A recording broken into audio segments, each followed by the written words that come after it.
What's good, YouTube? It's your boy Chiefs Priority here with another banger video. And subscribe to my channel for the best Chiefs content. So man, we finna be getting right into it. The Kansas City Chiefs are wrapping up their offseason after they made a bunch of crucial moves.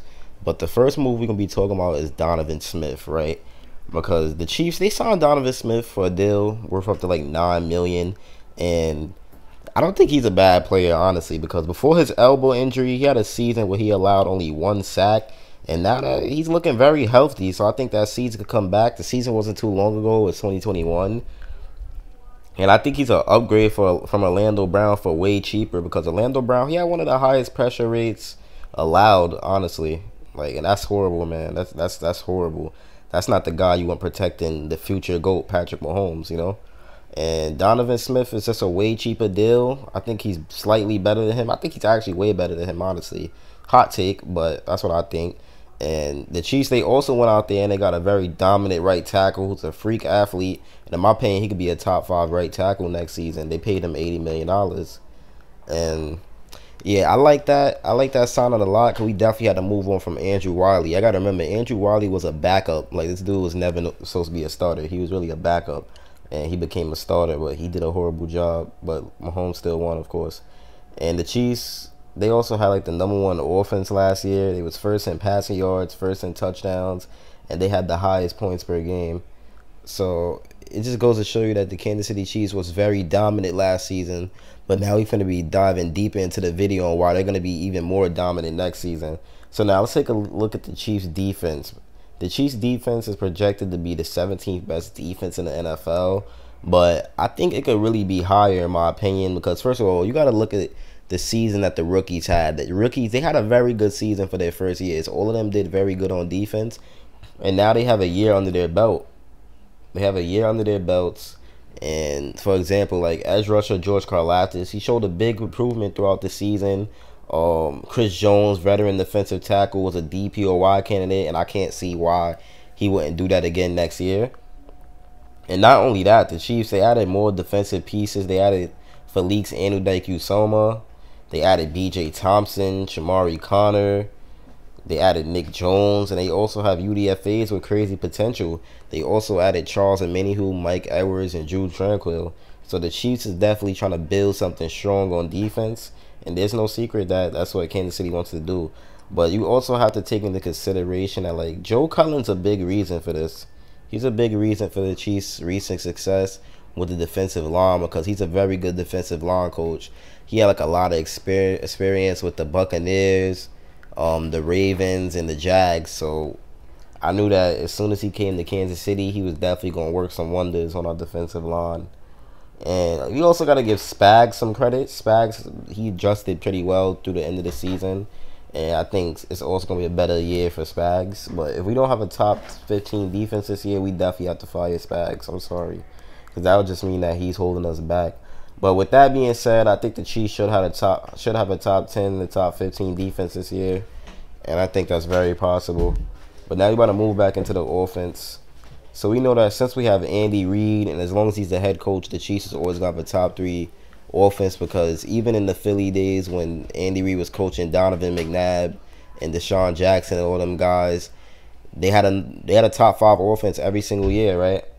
So we already know the Chiefs are going to have a top 3 offense no matter what. But we can still take a deep look into the offense. So the Chiefs wide receiver core, it's in a very weird situation, because first of all, they're leaning on Kadarius Toney to be a wide receiver 1. And we know Kadarius Toney, the truth is he's injury prone, right? He's pretty injury prone.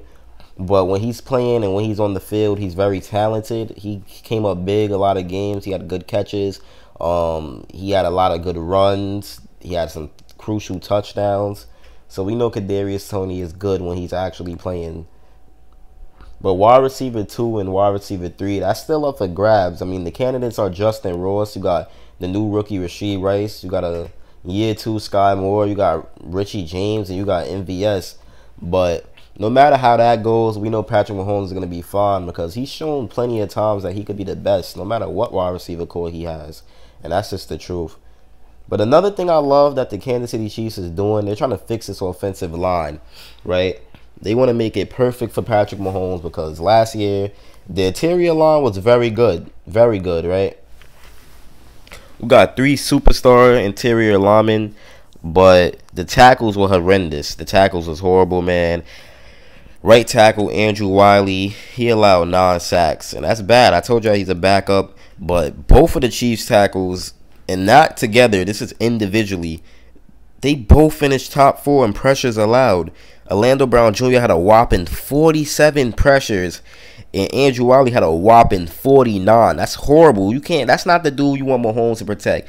And Mahomes was still making plays. Mahomes still had 5,200 and something yards. He still won MVP. He still won the Super Bowl. He still won Super Bowl MVP. So when this man has a top 3 offensive line with good tackles, what do you think he's gonna do? He's gonna win another Super Bowl and another MVP. I don't know why that's so hard for people to accept, but that's honestly the truth, bro. It's honestly the truth. But we knew the Chiefs, they brought in a huge upgrade on Jawan Taylor. You know, an $80 million contract that made him the highest paid right tackle in the NFL. And we know Jawan Taylor, man. He's a very above average pass blocker. He had a 2.7 pressure rate allowed, and he only had 21 pressures on 775 snaps. So that's an upgrade to Andrew Wiley. You know, Andrew Wiley had a 6% pressure rate, but yeah, that's horrible. I ain't gonna lie, that's horrible. So Jawan Taylor is definitely a big upgrade, but he does need some help in the run game. But we don't really run that much, so that's not really that bad. And plus, his run game is solid. But his pass protection is A1, and he's definitely gonna be doing a good job protecting Patrick Mahomes.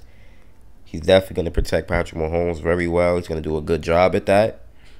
And the Chiefs also went out there. They signed Donovan Smith, who we talked about in the beginning of the video. I mean, he's an upgrade over Brown, like I said, when he's healthy. And overall, playing with Thuney, Creed, and Trey Smith, it should definitely help these tackles, man. It should help them have elite seasons. But I know the thumbnail, right? We didn't talk about the thumbnail. The thumbnail has D-Hop on it. Don't get me wrong. And I know you guys probably saying, let it go.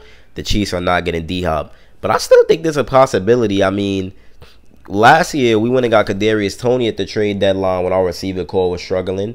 So if our receiver core struggles again, I could see us trading for D-Hop. I think he's going to still be available. The Cardinals probably going to be like 0-9 by that time. So I think it's still very possible. Or D-Hop might even be released. You never know. I just know, like, no way the Chiefs is really going to have, like, talks with D-Hop and all this stuff if they wasn't planning on getting him at least one day or when he becomes available. So best believe the Chiefs would definitely try to trade for him or another wide receiver at the deadline if our wide receiver core struggles again. But another thing we must touch on is his running back room, right?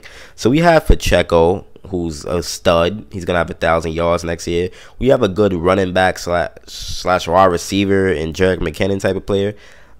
But we also have a UDFA named Deneric Prince, who I think is going to be very good because he's like a second Pacheco.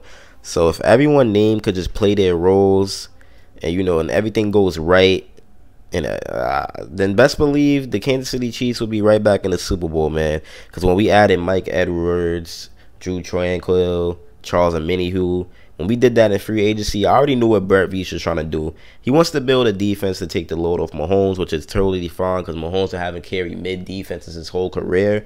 Last year was like the only season where I really seen the defense come up big and win the game for us a few times. And Brett Veach is also just trying to put around a very good O-line with him because, you know, Mahomes had a high ankle sprain due to Orlando Brown's shittiness.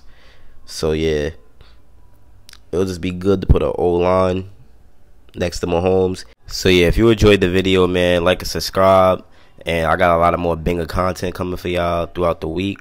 It's been your boy Chiefs Priority, and I'm out, man. Peace.